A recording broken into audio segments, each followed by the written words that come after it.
The iron gates of the Blackwood Foundry didn't just open. They groaned a mournful, metallic protest, as if warning anyone foolish enough to enter.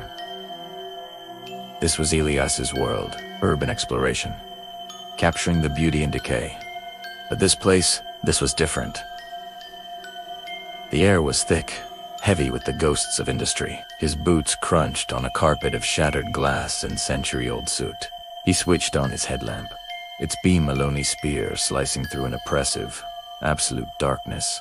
Nothing but rust and ruin as far as the light could reach. Then, the atmosphere shifted. The scent of damp and decay was suddenly replaced by the sharp, electric smell of ozone, the kind that hangs in the air right before a lightning strike. The silence was no longer empty. It felt charged, tense, waiting. Elias wasn't just here to take pictures. He was chasing a ghost story, a local legend about a crew of workers who vanished from Line 4 back in 1974. He found the spot, a vast, cavernous space where hulky machinery sat like sleeping iron giants. He unfolded his tripod, the familiar clicks echoing unnaturally in the vastness.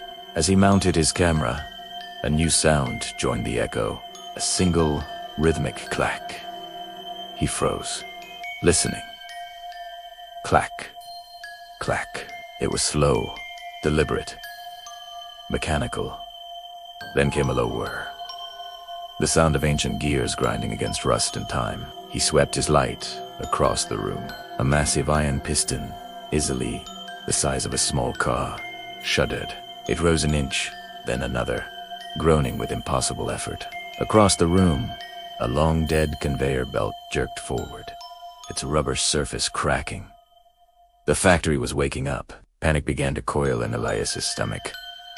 This wasn't possible. The power had been cut for decades. Espunarondi's light, dancing frantically. High above, the shattered husks of industrial light bulbs began to flicker.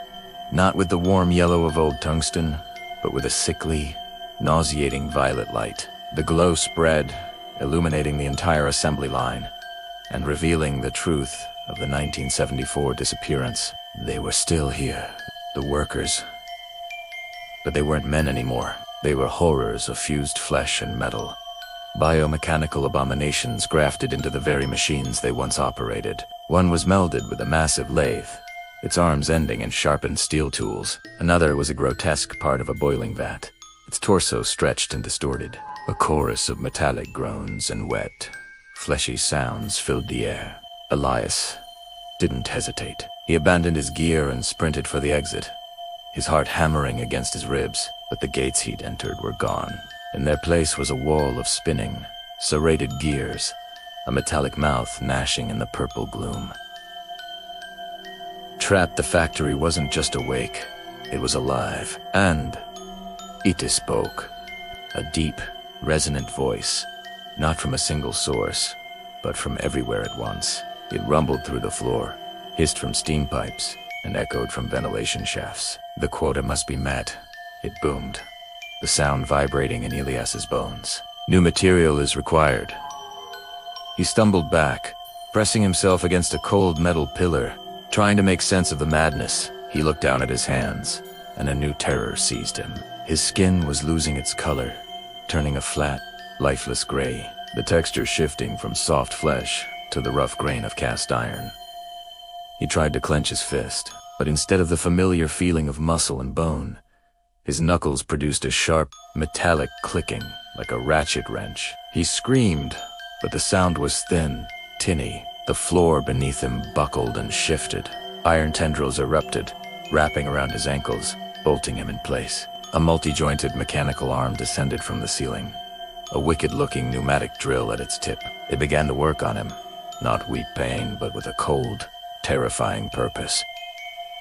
He was being integrated. He was becoming a part of the machine. The factory had a new worker. Elias, now known only as Unit 43, began his first shift. Miles away, on a ridge overlooking the valley, a group of teenagers pointed at the old abandoned foundry. It was a local dare to watch the place at night. Tonight, for the first time in memory, a strange, pulsating purple light flickered from its broken windows.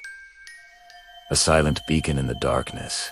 They whispered ghost stories, unaware of the true horror unfolding within. Inside, the Blackwood Foundry was humming with productivity. Its newest unit, its gears clicking in worry in perfect time, was putting the finishing touches on the latest product. A small music box, intricately crafted from polished bone and gleaming brass. As the lid was closed, it didn't play a gentle melody. It emitted a high, piercing scream, a perfect echo of a final human cry. The work was done. The quota was met. Outside, the great iron gates, now silent and well-oiled, swung wide open, waiting patiently in the dark for the next curious soul to arrive.